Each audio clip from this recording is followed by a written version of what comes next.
So this is pile one. This is the Horsetail and Earl Grey blend. And here we go.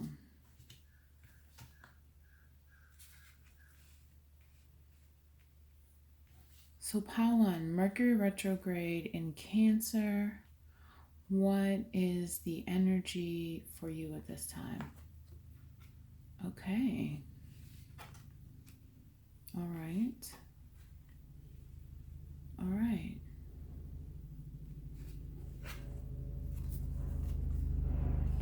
Okay, interesting. So this Mercury retrograde is definitely going to be in alignment and have a Battery connection. low. Oh, and have a connection to the Saturn, or sorry, the Venus that is going direct in Gemini. It looks like there's some decisions coming up regarding relationships within your life. You might have multiple people that you're interested in, or you might be new people might have come back during Venus retrograde. If not, some might come back during Mercury retrograde.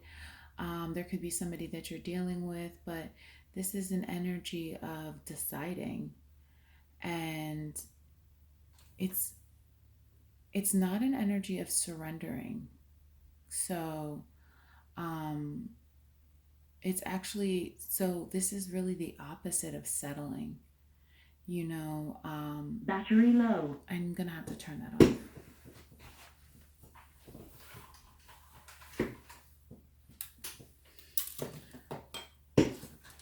So you might have been settling. You might have been with a partner who there was an energy of you just constantly just decided not to fight, not to argue, not to um, disagree, because the disagreements were just too either triggering for you, they just got too complicated, they just took too much energy out of you. And so the advice right now is that there's going to be, if not already, there's going to be multiple people who are looking to invest time, create with you, love you, and you're going to have to stop settling, and you're really going to have to speak up, and you're going to have to start to have these really maybe more difficult conversations during this Mercury retrograde so that you can decide what you want. This is a time to speak up, to really understand what your perspective is. And maybe it's not so much of speaking up externally. Maybe this is more about internally asking yourself the hard questions that you've been avoiding. Asking yourself, is this enough? Asking yourself, does this make sense? Asking yourself, am I happy? If, is this part of my vision? Do I know where I'm headed with this? So, because there's getting a time where you're going to make a choice, and your choice could be both, but at the end of it all, you have to learn to have these difficult conversations so that you can really see clearly who you are and where you're headed, and where they are and where they are headed, and if this is still in alignment.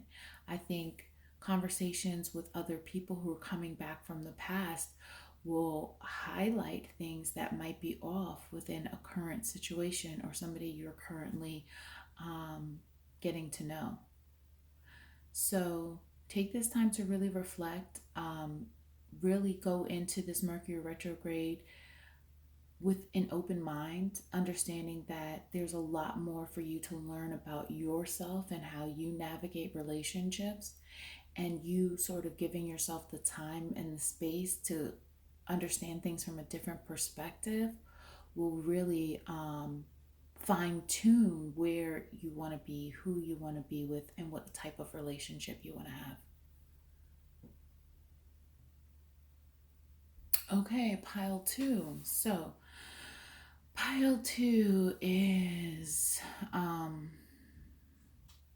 what what guidance does spirit have regarding your Mercury retrograde in Cancer? What say you, pile two?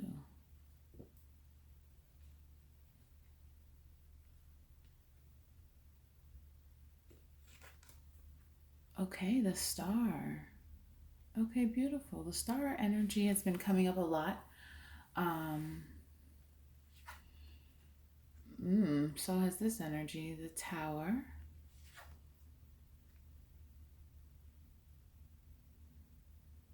That's nice. Ooh, okay. So this is really great. This is like, these two are definitely attached or attracted to each other, I should say. So this is the energy of, so first things first with the star card. Right now is a time of um, divine intervention. And so what that means is that um, as you are honing your skills, as you are, the word that people like to use these days, pivoting your brand, as you are recreating and reassessing the changes that need to be made during this time, during this pandemic, this epidemic, this revolution, you are really guided right now. You are very much in tune. This Mercury retrograde in Cancer is a really fertile time for you to speak to your guidance, speak to your angel guidance, speak to your ancestors, speak to um, the powers above, speak to um, your spiritual being, speak to really just allow yourself to have a lot of open communication with your guides at this time. As you can see, there's a great awakening happening for you.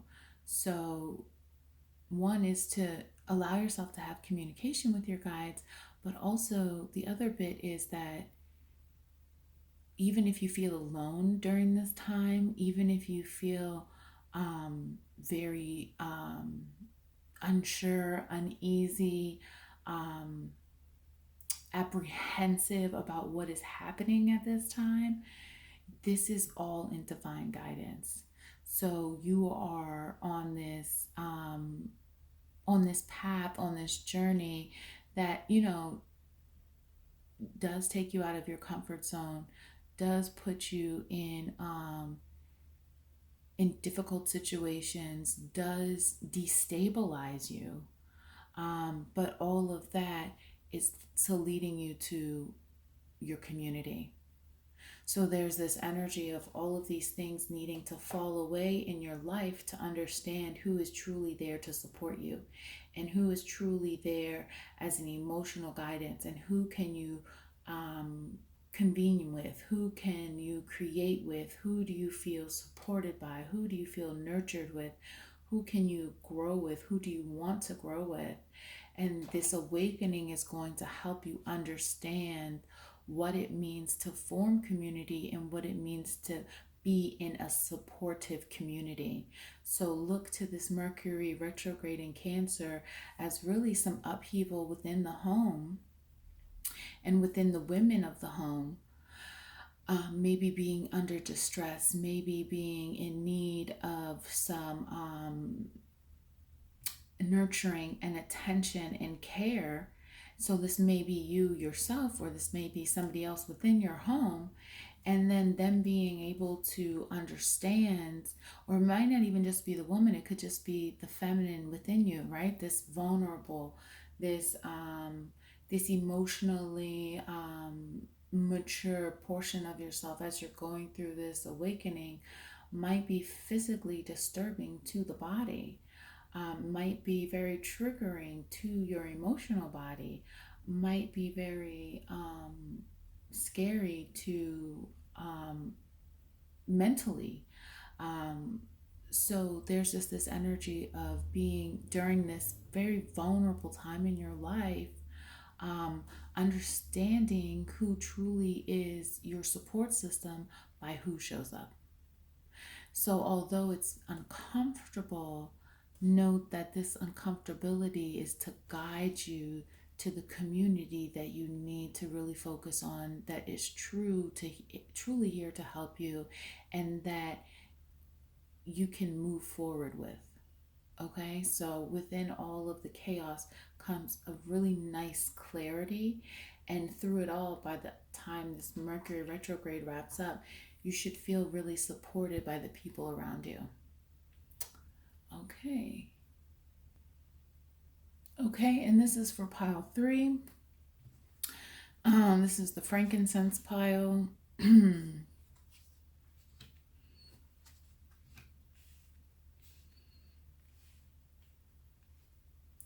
So this is what to expect from Mercury retrograde in Capricorn. This is divine guidance about what will be occurring, and really how to use the energy. Okay, the Judgment card. This has been coming up a lot as well. All right, this is interesting.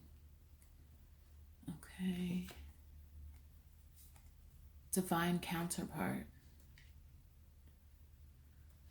So we have again this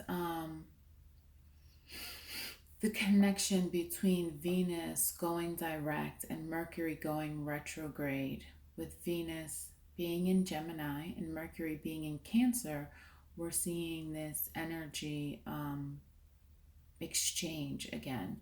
We're seeing the duality of love, the duplicity of language.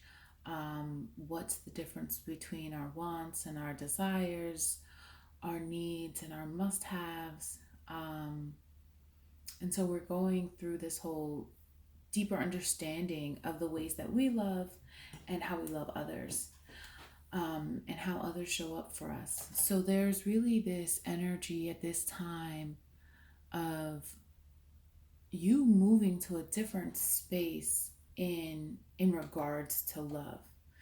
Um, there looks like the people who picked pile three, they are they have been healing from a loss of love, healing from either one specific relationship that has ended, or just healing from multiple relationships that have ended, and just really getting into this place like when we're here during this pandemic, during this revolution, and we're realizing, wait, I'm all by myself. And we're sort of we've been revisiting that as Venus was in retrograde. We've been trying to understand what that's about, and it looks like as Mercury goes into retrograde, this pile is really going to be you are really going to be focused on releasing more. You're searching now, and you're trying to become more in tune what it means to be a divine counterpart to yourself, but also what it means. What is your divine counterpart? What do you need? Where do you fall short? Um, what are your strengths? What do you bring to a relationship? What do you need from a relationship? So there's a lot of review that's been going on, and that will continue to go on for you during Mercury retrograde in Cancer. This there's an energy of you continuing to revisit past relationships, specifically relationships with an air sign, with somebody who is your intellectual match, and you just fell in love, really within your mind, and it was just this energy of a whirlwind, just really being captivated by a lot of things that this person said, and all of the ways that they were able to understand parts of you that you might not have expressed. But there are ways in which their words really hurt. There are ways in which they may have used their intuitive abilities. They may have used their words to cause you harm, to cause you pain, to cause disagreements, to cause hurt, and or this could be you. And so now you're realizing the ways in which your words hurt. And even if you show up every day, if you always have something negative to say, or they always have something negative to say, you're realizing that you would rather them not show up. It would be better if you didn't show up at all. So you're, you know, why are the words that you use much harsher than the actions that you take? Why does there always need to necessarily or be this complaining or this begrudgingness of you showing up? What is preventing you from expressing yourself um, to other people? What is that defense about? What is that um, hypercritical, judgmental um, energy about? And you're really letting this go, and you're continuing to let it go. So as you continue to let it go, it's really it's going to release you from a lot of judgments, because it seems like the judgments that you have had, that you have made, either from past experiences, from the experiences with your parents' relationship, or even just from ideas and fantasies that you hold true within your heart that weren't really based in reality. As you let these judgments go, you're going to really get into a place where you can meet someone who is actually a match for you. You can get into a space of deeper connection and deeper love. You can start the search for this divine counterpart. Um, Obviously, with most of us in quarantine, we have been by ourselves, but this is specifically for the single person or the person with just who's just in company with roommates. Um, that it's time to move out. It's time to get out of not of the house, but it's time to get out of quarantine. It's time to go outside. It's time to breathe in the fresh air. It's time to stop using the quarantine as a reason not to meet people, not to connect. And it's time to begin to practice this new way of interacting, this new way of releasing judgment when you're meeting people, when you're trying to connect to people. Now is the time to sort of sharpen these skills that you've learned and really sort of enjoy your life without all this judgment attached, which is just beautiful. So, good luck to everyone. Thank you guys for listening. Thank you guys for joining me. If this reading was helpful, if this reading provided you with guidance, please share with your friends. Please book a reading with me. The link is in my bio. I'm available for all types of healing, but I focus on astrology and tarot and really understanding your spiritual path. I think also at this time is of the essence. Although we are finding our alignment, there are difficult choices that we need to make. And if you have a choice regarding timing, it's really helpful to reach out and get guidance from me as an astrologer, as a tarot reader. I really enjoy being able to provide that for people. All right. Thank you so much for everything, and have a wonderful rest of the day. And I'll see you here soon.